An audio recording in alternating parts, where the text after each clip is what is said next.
Malaysia and Singapore officiate sovereign funds historic projects.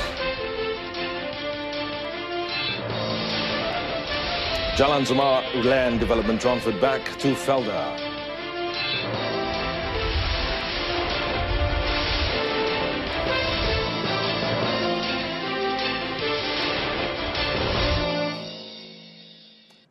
Good afternoon. You're watching News on 2, and I'm AMIN Carlos. Now, Khazanah National Berhad and Temasek Holdings Private Limited marked the successful delivery of 2 iconic joint development projects in Singapore with the official opening of Marina 1 and Duo by Prime Minister Dato Seri Najib Tun Razak and Singapore Prime Minister Lee Hsien Loong yesterday. And the successful completion and official opening of Marina 1 and Duo, worth a combined 11 billion Singapore dollars in gross development value, are the result of mutually beneficial cooperation between Malaysia and Singapore, arising from the two countries' strong and long-standing bilateral relationships. Now, Marina 1 and Duo also served as a testament to the close collaboration between Khazanah and Temasek and their commitment and capabilities to jointly deliver 2 major projects that ultimately benefit both countries. The development of Marina 1 and Duo, located in Marina South and Ophir Rocho, respectively, was undertaken by M+S Private Limited, which is owned 60/40 by Khazanah and Temasek, respectively. M+S was established in 2011 to develop land parcels in Marina South and Ophir Rocho areas, following the full implementation of the Points of Agreement, or POA, between Malaysia and Singapore in 2011. Meanwhile, Managing Director of Khazanah, Tan Sri Azman Mokhtar, disclosed that Khazanah and Temasek had also undertaken joint developments in Iskandar, Malaysia through Pulau Indah Ventures Sendirian Berhad, a 50/50 joint venture developing the Avira Integrated Wellness and already completed Affinity Medini projects. In addition, Tan Sri Azman said in conjunction with the 8th Malaysia-Singapore Leaders Retreat, Prime Minister Dato Seri Najib and Hsien Loong will also hold talks to discuss the details on the Rapid Transit System RTS Link project, which is scheduled to complete in 2024. Akan signing RTF. RTF ni menyambungkan 315,000 setiap hari orang datang daripada Johor ke Singapura. So bayangkan orang kena bangun pukul 3-4 pagi dengan projek ini, nanti dia boleh datang terus masuk MRT sistem Singapura. Dan juga orang boleh ke Johor pun super kan. Setiap jam nanti 10-20 ribu orang boleh cross.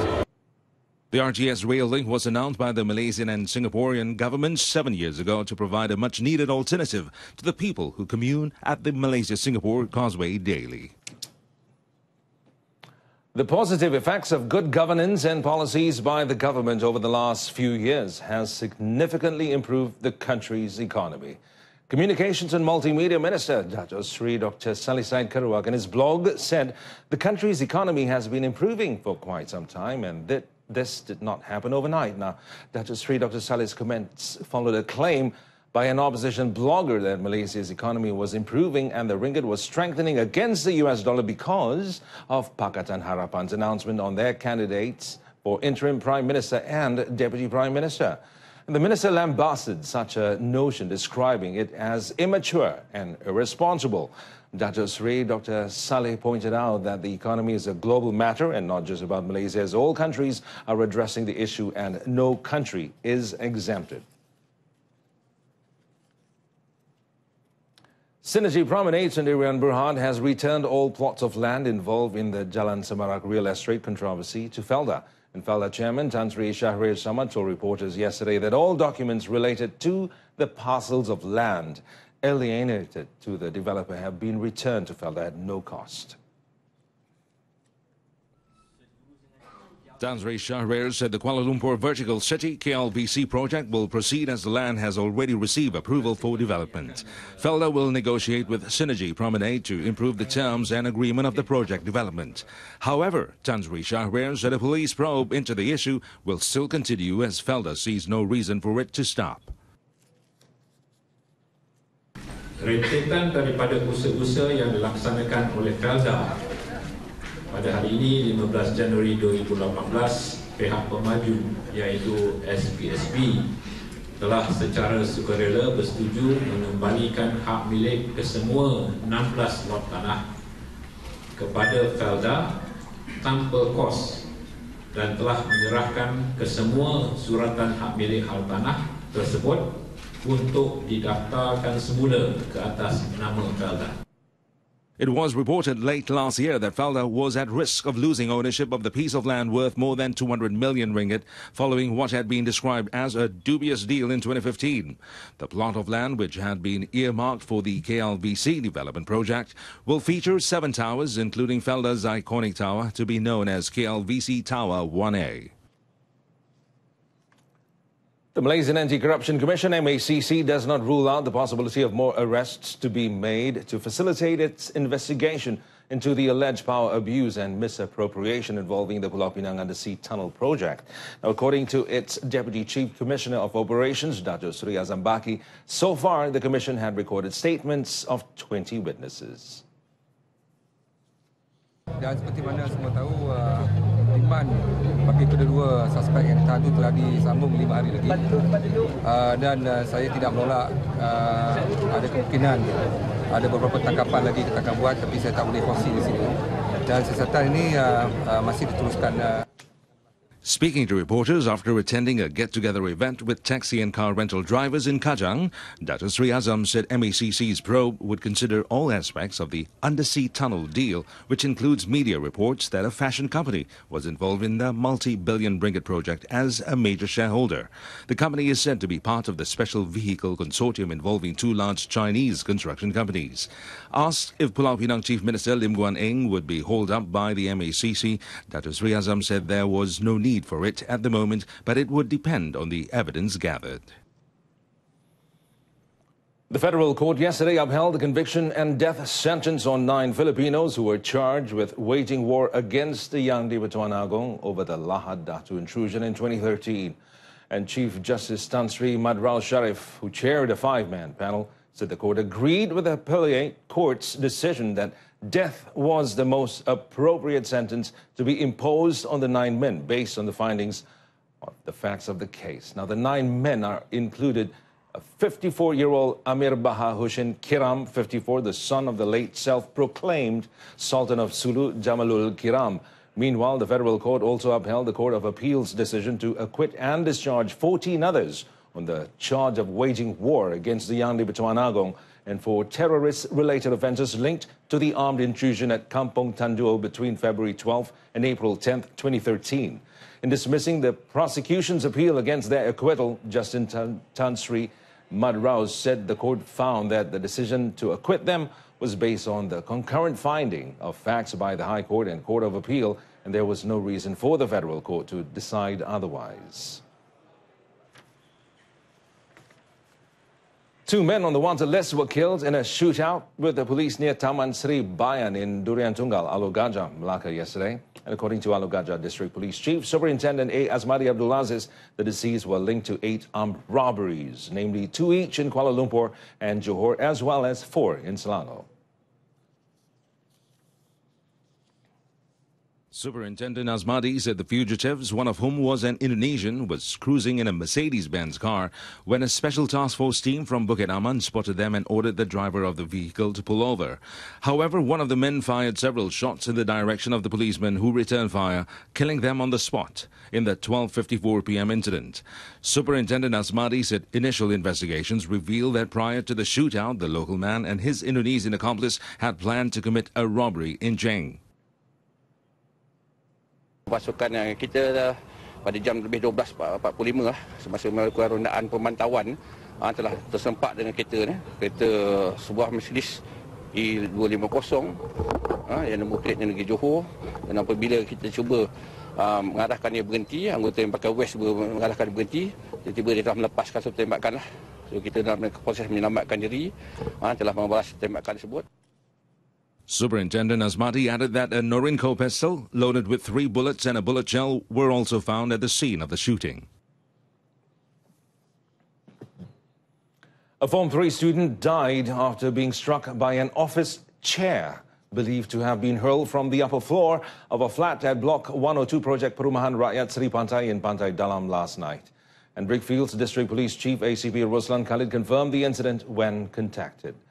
ACP Ruslan said the victim had been identified as S. Sathiwaran, a Form 3 student at a secondary school in Petaling Jaya. The incident is believed to have happened just as the victim was about to enter the covered area of the flat near the staircase with his mother. The victim suffered serious head injuries and died at the scene. His mother escaped unharmed. And according to ACP Ruslan, the case is being investigated under Section 304A of the Penal Code, causing death by negligence. CCTV footage shows moment floor collapses at Indonesian Stock Exchange. Stay with us.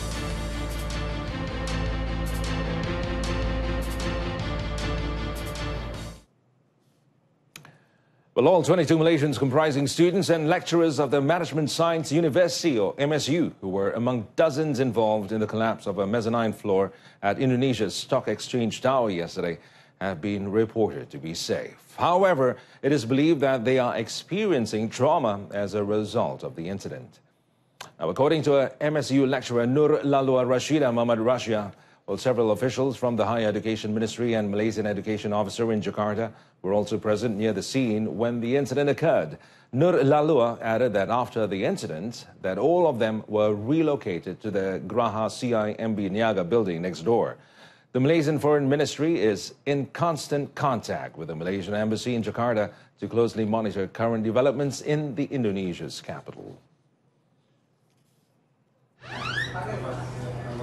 Meanwhile, CCTV footage has been released showing the moment the mezzanine floor inside the building collapsed, injuring nearly 80 people and forcing a chaotic evacuation. Watch this as a group of people plunged several meters to the ground as the structure gave way beneath them. National Police spokesman Setio Wasisto said most of the injured were college students from Palembang in Sumatra who were visiting the stock exchange as part of a study tour, and Wasisto ruled out any militant attack of the cause of the collapse, and figures released by 5 hospitals showed 77 people were injured.